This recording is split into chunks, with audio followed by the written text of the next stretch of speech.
하고 말씀 나누겠습니다. 하나님 감사합니다. 우리에게 은혜를 허락하여 주옵소서. 주의 말씀을 듣고 그 말씀이 들리는 하나님의 마음을 알게 되고 그것을 갈망하게 되는 은혜를 이 시간 허락하여 주옵소서.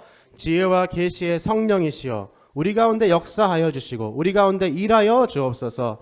예수님의 이름으로 기도합니다. 아멘. 여러분, 이 시간이 우리의 그 인식이 바뀌고 우리의 그 마음에 담겨진 나의 정체성이 바뀌는 시간이 되길 축복합니다. 아멘. 함께 이렇게 옆에 사람에게 축복해 볼까요? 은혜 받읍시다. 은혜 받읍시다. 여러분, 말씀을 듣고서 은혜를 받지 않는 것처럼 불행한 것은 없습니다. 여러분, 말씀을 듣고서 은혜를 받기를 소망합니다. 네, 오늘 제목이 뭐예요? 너의 이름이죠. 혹시 너의 이름은 아는 사람 있어요? 너의 이름은이 시아나 뭐예요? 그렇죠. 그 영화 제목이에요. 한번 보여줄래요? 예. 여러분, 혹시 어른들은 잘 모르실 수도 있습니다. 애니메이션인데요. 애니메이션 중에 너의 이름은이라는 그 애니메이션이 있습니다. 애니메이션 하니까 우리 보미가 딱 잘 보는 것 같은데, 자, 애니메이션 너의 이름은 어떤 내용이냐면 제가 간략하게 설명해 줄게요. 막 시간 여행도 하고 뭐 막 공간 이동도 하고 막 이것저것 많이 해요. 그런데 남자 주인공 타키와 미즈하가 있어요. 근데 두 사람이 이렇게 서로 사랑하는 사이인데 마치 그 꿈에서는 생생하게 기억했다가 꿈에 깨고 나면은 다 잊어버리잖아요. 그런 것처럼 서로의 이름을 잊어버리는 거예요. 그래서 마지막에 그 엔딩에 가가지고 그 일본말로 이렇게 얘기하네요. 아나타오 오 나마에와 이렇게 이야기하고 끝나는데 무슨 말이에요? 너의 이름은 이렇게 얘기하고 끝나는 거죠. 이름을 서로 까먹는 겁니다. 서로 사랑하는 사람, 소중한 사람인데 서로의 이름을 까먹고 잊혀져지는 거예요. 이 재밌는 그 아주 잘 만든 애니메이션, 여러분 다들 집에 가서 보시길 바랍니다. 그런데 이걸 만든 사람이 있습니다. 이걸 만든 사람이 일본의 천재 감독인 신카이 마코토라는 사람이에요. 신카이 마코토. 이 사람이 신카이 마코토인데요. 이 사람이 얘기를 했어요. 이 너의 이름은이라는 애니메이션을 만든 이유가 뭡니까? 이 애니메이션의 의미가 뭡니까? 라고 이야기하니까요. 이렇게 얘기했다고 해요. 우리가 살면서 너무너무 중요하고 소중한 것들을 너무 쉽게 잊어버리고 산다. 우리에게 너무 의미 있고 중요한 것들을 너무 쉽게 잊어버리고 산다. 그 안타까운 마음을 이 애니를 통해서, 이 영화를 통해서 표현하고 싶다라고 이야기했습니다. 여러분, 무슨 말인지 이해가 가세요? 여러분, 우리가 이름을 불러준다는 것의 의미가 무엇일까요? 이름을 불러준다는 것의 의미가 무엇일까요?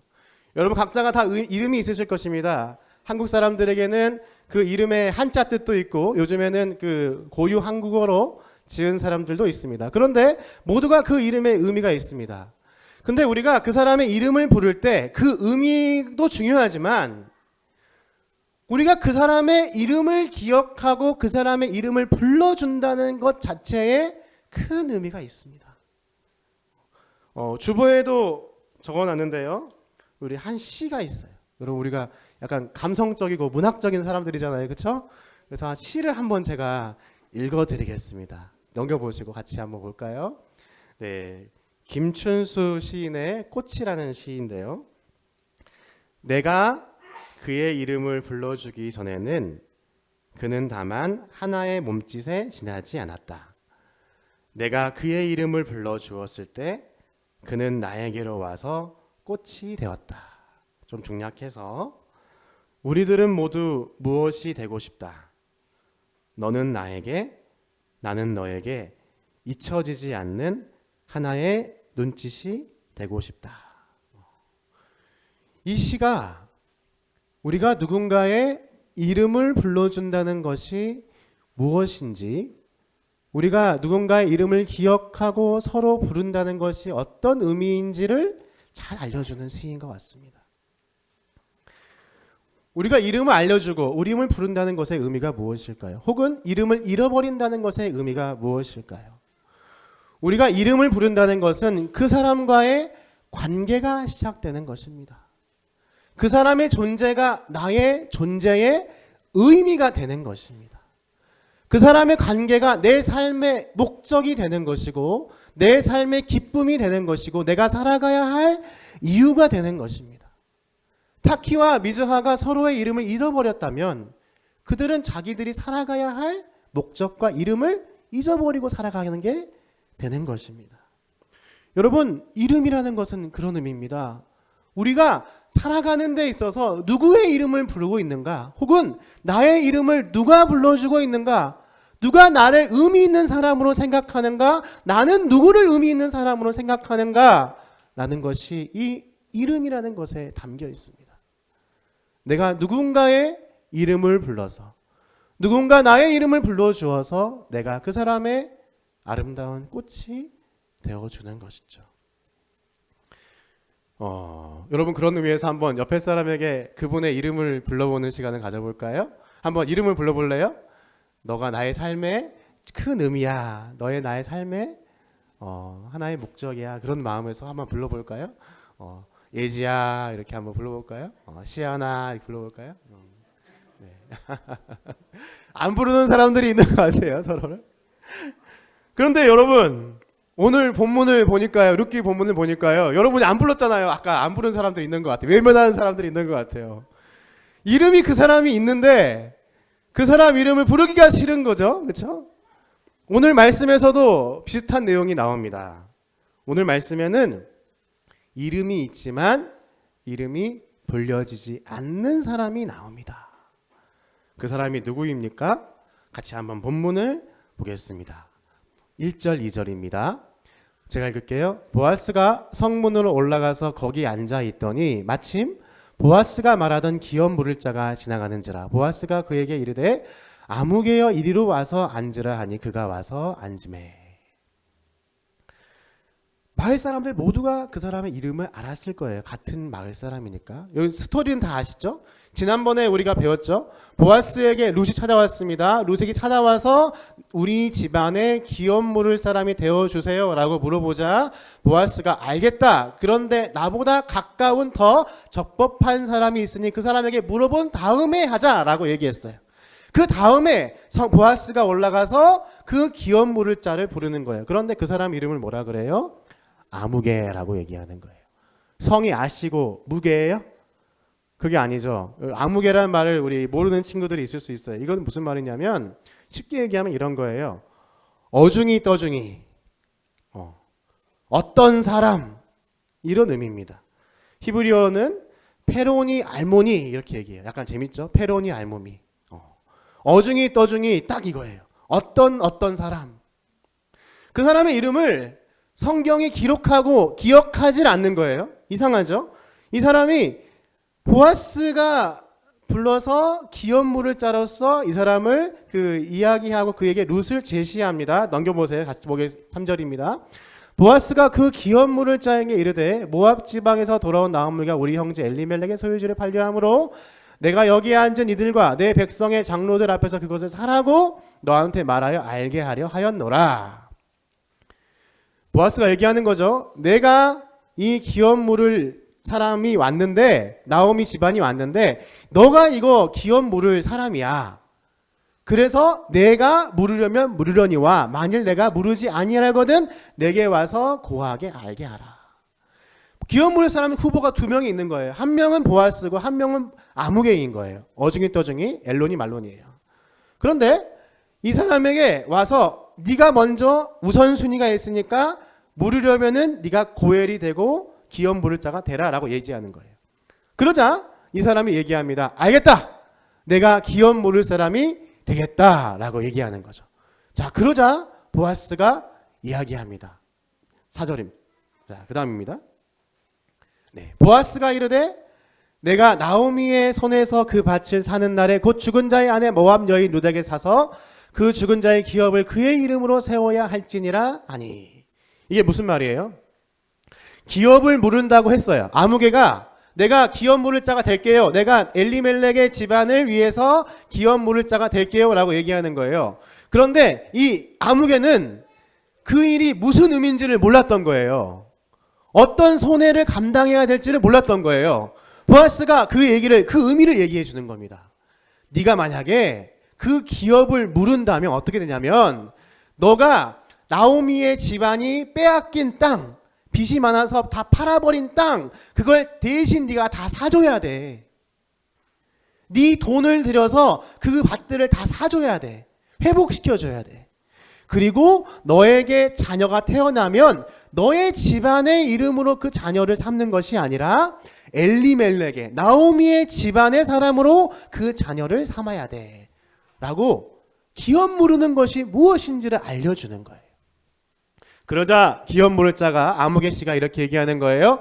그 기업 물을 자가 이르되 나는 내 기업에 손해가 있을까 하여 나를 위하여 물으지 못하느니. 이 사람은 계산을 딱 해본 거예요. 해보니까 기업 물을 자, 기업 물을 일을 하면 자기 인생이 손해가 나는 거예요. 큰 손해를 보는 거예요. 그래서 이 사람은 기업 물을 자가 되지 않기로 결정을 했습니다. 아무개 씨는 기업 물을 자의 후보였지만 그것을 거부했습니다. 자, 여러분 생각이 한번 해보세요. 우리가 누군가를 도와줄 수는 있겠죠. 어떤 착한 마음을 가지고 우리가 가진 어떤 재물이라든가 그런 것들을 봉사할 수는 있을 것입니다. 아무개 씨도 그런 마음 정도는 있어서 처음에는 기업 물으겠다고 했습니다. 그러나 그가 감당해야 할 손해가 매우 막중하기 때문에 그걸 하지 못하겠다라고 얘기했습니다. 이것이 비정상적인 결정입니까? 그렇지 않죠. 오히려 합당한 결정이죠. 자기가 감당할 수 없는 사이즈의 그 일을 내가 할 수 없다고 얘기하는 것이 정상적인 일이라는 것입니다. 그것은 현명한 일이라고 할 수 있고 지당한 일입니다. 그런데 오늘 말씀을 보니까 이상하게도 정상적이고 현명한 길을 선택하지 않고 보아스는 오히려 반대의 길을 선택하고 있다는 거예요. 9절 10절 같이 보겠습니다. 보아스가 장로들과 모든 백성에게 이르되 내가 엘리멜렉과 기럨과 말론에게 있던 모든 것을 나오미의 손에서 산 일에 너희가 오늘 증인이 되었고, 또 말론의 아내 모압 여인 룻을 사서 나의 아내로 맞이하고 그 죽은 자의 기업을 그의 이름으로 세워 그의 이름이 그의 형제 중과 그곳 성문에서 끊어지지 아니하게 하며 너희가 오늘 증인이 되었느니라 하니. 보아스는 뭐라 얘기하는 거예요?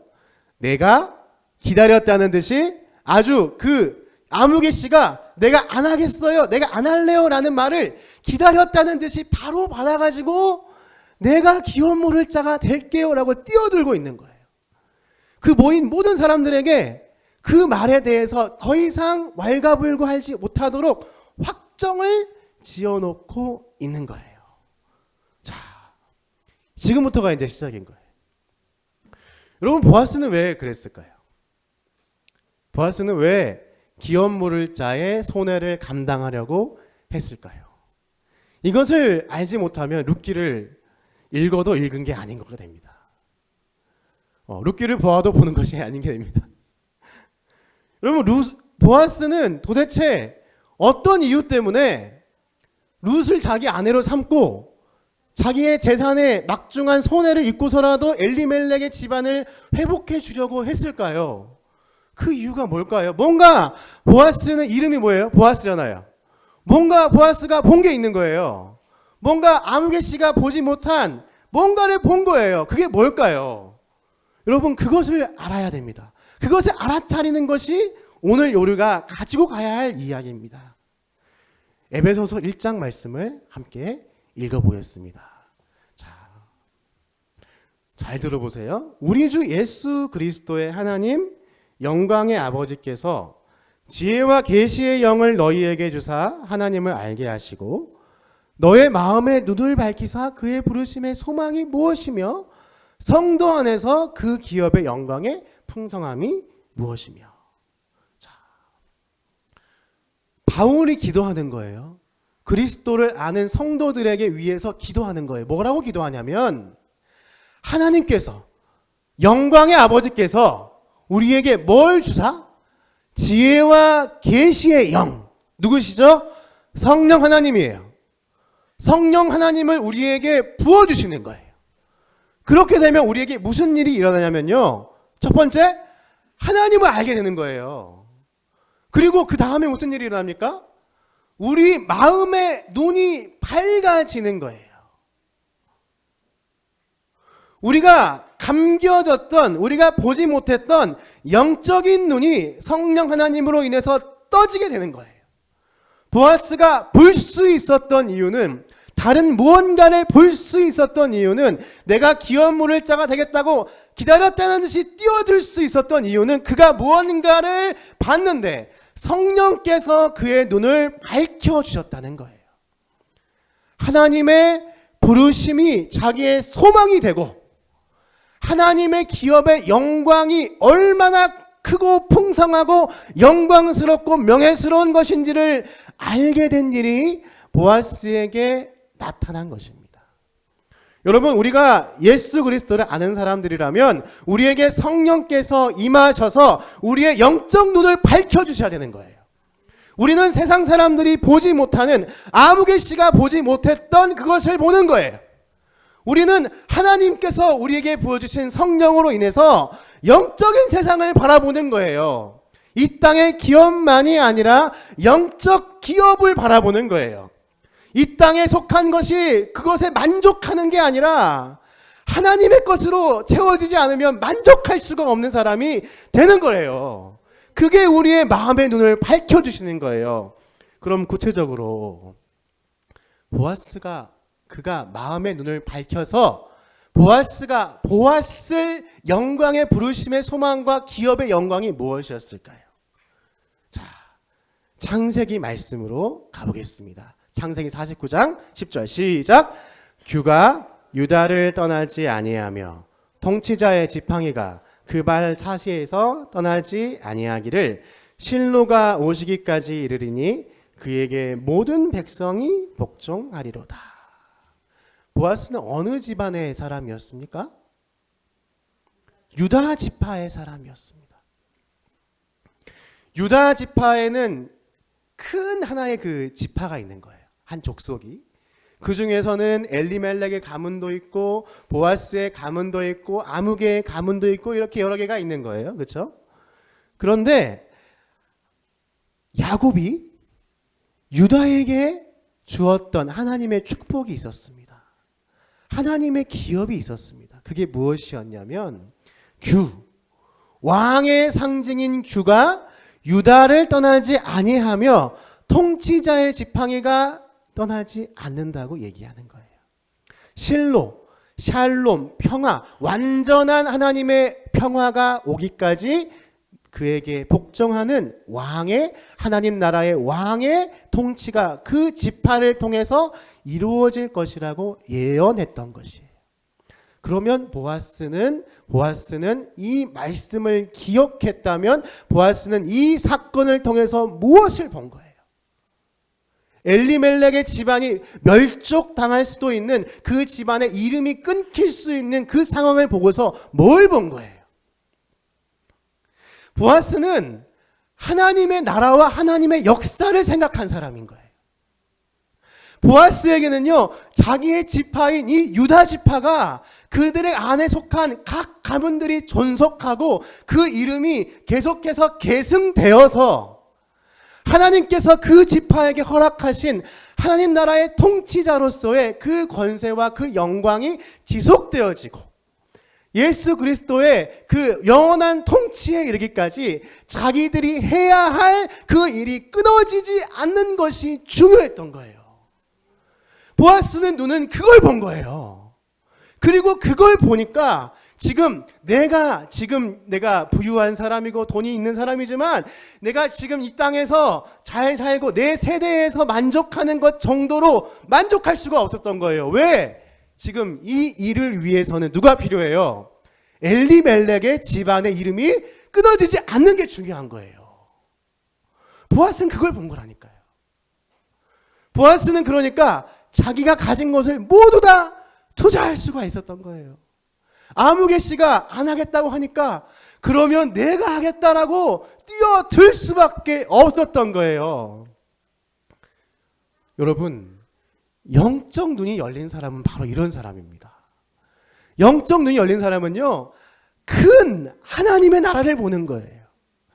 하나님의 나라를 보시고 하나님이 이루실 역사를 보는 거예요.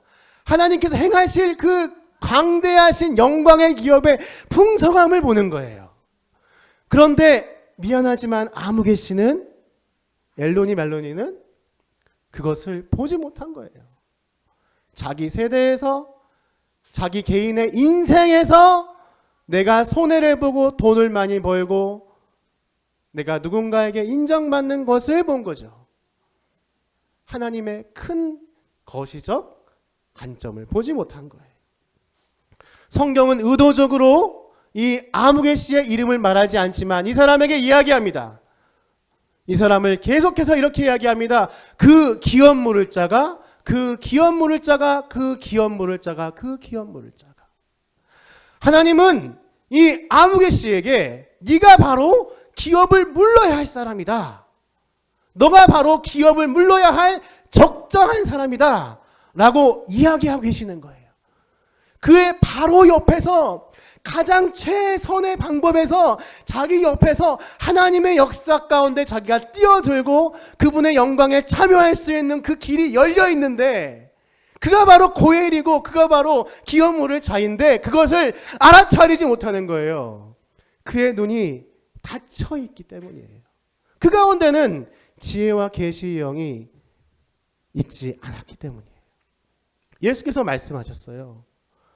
예수께서 비유로 말씀하시지만 보아도 보지 못하고 들어도 듣지 못한다라고 했습니다. 왜 그랬습니까? 왜 보아도 보지 못하고 들어도 듣지 못합니까? 그 가운데 그 백성의 마음이 완악함으로. 그 마음 속에 있는 그 마음이 완악하고 딱딱하게 굳어져서 자기 옆에서, 바로 옆에서 하나님의 역사가 흘러가고 있고 그것에 동참할 기회가 있는데 그걸 보지 못하는 거예요. 그걸 듣지 못하는 거예요. 아무개 씨는 결국 하나님 나라에서 그의 이름을 빼앗긴 사람이 되어버립니다. 보아스가 아니라 이 아무개 씨의 이름이 기록되어야 하는데 그의 이름을 빼앗기는 사람이 되어버리는 거예요. 여러분, 그러나 지혜와 계시의 영이 우리에게 임한다면 우리는 우리의 눈이 밝아지고 하늘의 소망을 보게 되고 그 기업을 보게 되는 것입니다. 예수께서는 말씀하셨습니다. 마태복음 13장입니다. 시작. 천국은 마치 밭에 감추인 보화와 같으니 사람이 이를 발견한 후 숨겨두고 기뻐하며 돌아가서 자기의 소유를 다 팔아 그 밭을 사느니라. 천국에 대해서 감추어진 보물이라 그랬습니다. 감추어진 보물. 우리의 지혜와 계시의 영이 우리의 마음의 눈을 비춰주셔서 우리가 뜨지 못하면 이 밭을 사지 못하는 겁니다. 우리가 이 밭을 사지 못해서 천국을 누릴 수 없는 것입니다. 그러나 그 밭에 무엇이 있는지를 눈이 띄어져서 본 사람은 기뻐하며 돌아가서 자기의 소유를 다 팔아서 그걸 사는 거예요. 보아스는 오늘 그 모습을 보여주는 거예요. 자기가 그 밭에 숨겨진 진주 룻을 본 거예요. 하나님의 역사가 감겨있는 그 현장을 본 거예요. 그 사람은 기뻐하며 팔 수밖에 없었던 거고 손해를 볼 수밖에 없었던 것입니다. 여러분, 우리의 눈은 어떻습니까? 우리는 어떻습니까? 여러분의 영적 눈은 떠져 있습니까? 여러분, 지혜와 계시의 영이 우리의 눈을 비춰주고 있으십니까? 여러분, 우리가 하나님의 지혜와 계시의 성령의 눈을 비춰주시지 않는다면 우리는 결코 천국에 감춰진 그 밭을 사지 못하는 사람이 될 것입니다. 하나님은 그 밭을 산 사람에게 기업을 무르기 위해서 룻을 위한 손해를 감당한 보아스에게 무엇을 이야기하십니까? 보아스에게는 그 이름을 하나님의 역사에 기록하시는 일을 하게 됩니다. 하나님은 우리에게 그 이름을 통해서 하나님의 역사가 계승되어지고 그 일을 계속해서 이루어 가신다는 것을 우리에게 알려주고 계십니다.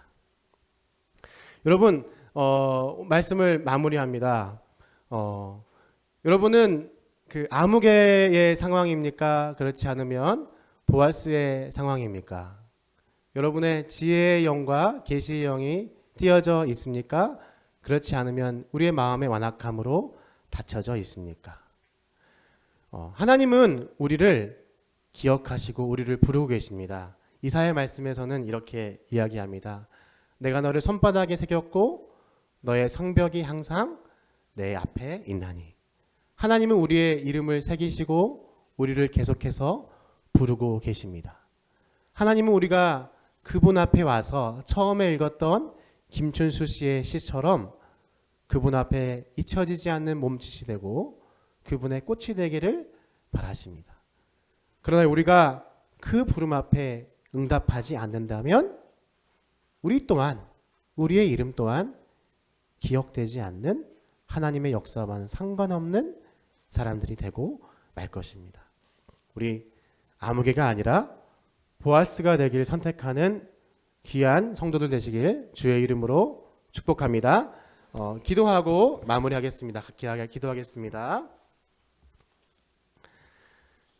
우리 주 예수 그리스도의 하나님 영광의 아버지께서 지혜와 기세의 영을 우리에게 주사 하나님을 알게 하시고 우리 마음의 눈을 밝히사 그의 부르심의 소망이 무엇이며 성도 안에서 그 기업의 풍성함이 무엇이며 그의 힘의 유력으로 역사하심을 따라 믿는 우리에게 베푸신 영광의 지극히 크심이 무엇인지를 우리로 알게 하여 주옵소서.